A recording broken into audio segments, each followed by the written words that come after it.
¿Qué intelectuales de hoy critican la era moderna más allá de Byung-Chul Han? Muchos, todos. Es el único buen negocio. Defender la era moderna no es negocio. Bueno, te puedo decir, criticar hasta lo peor que le ha pasado a la humanidad fue la revolución agrícola.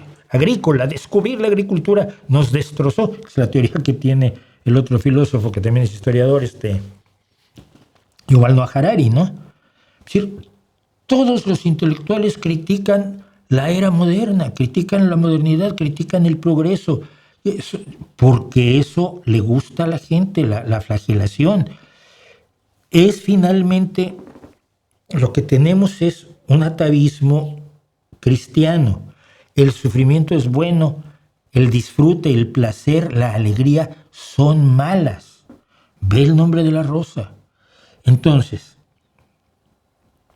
cuando tú tienes un momento de la historia como este, en el que si alguien tiene hambre es porque no se le pueden entregar alimentos porque está bloqueado por una guerra.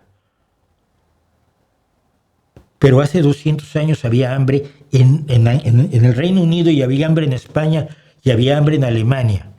El hambre era lo normal, las hambrunas eran lo normal. Tienes una productividad agrícola que permite alimentar a todo el mundo. ¿Que hay deficiencias alimenticias? Sí. Que se pueden resolver también, pero para eso hay que utilizar la tecnología. Y no quieren que se utilice la tecnología.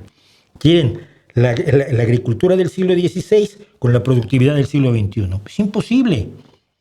Es como querer correr a pie a la velocidad de un Fórmula 1. No, para correr a la velocidad de un Fórmula 1 necesitas un puto Fórmula 1.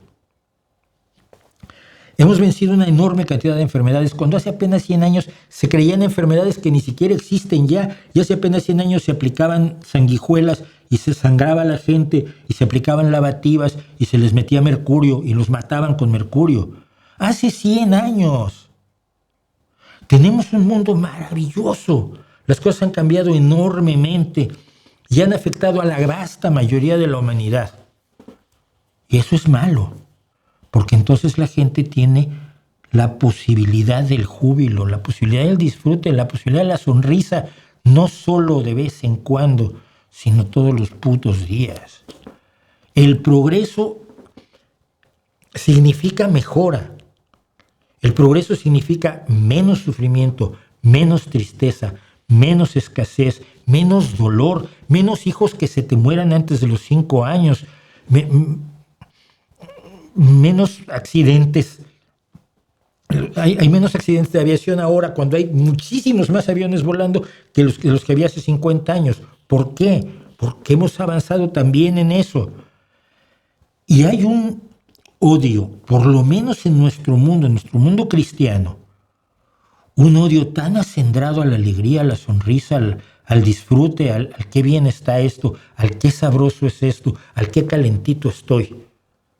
Y una adoración enorme al sufrimiento, al frío, al dolor, al hambre, a los latigazos en nombre de Cristo, que todo intelectual de pose que quiera triunfar y vender libros tiene que decir que todo esto que tenemos está mal, que tu felicidad está mal, que tu buena alimentación está mal, que la música que oyes está mal, que los libros que lees están mal, que no leas libros está mal, que leas otros libros está mal, que los leas en el móvil está mal, que tengas móvil está mal, que no tengas móvil está mal. No, que no tengas móvil está muy bien. Hay que quitarles a los niños los móviles, hay que desconectarlos, que no hablen entre ellos. No.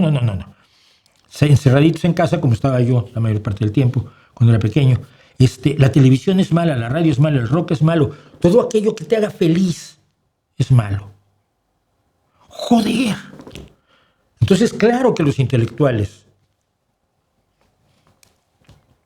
atacan todo lo que sea nuevo y moderno. Celebran un pasado que no vivieron, lo hubieran pasado de mierda si les hubiera tocado. Celebran ese pasado, pero en el fondo lo que hay es una celebración del sufrimiento que había en ese pasado, que es más grato a Dios que la sonrisa, la alegría y el baile. Creo que esa es mi explicación. Todos los intelectuales critican la era moderna y algunos defendemos el progreso, defendemos los avances, defendemos la productividad agrícola, defendemos la tecnología y la ciencia como formas de resolver problemas humanos, aunque estamos conscientes de que crean otros problemas que también tendremos que resolver. Pero es que hasta hoy ni la filosofía ni la religión nos habían resuelto problemas. Y el conocimiento científico y su aplicación tecnológica, sorpresa, resuelven problemas. Entonces viene el imbécil del canal de filosofía y te llama cientificista.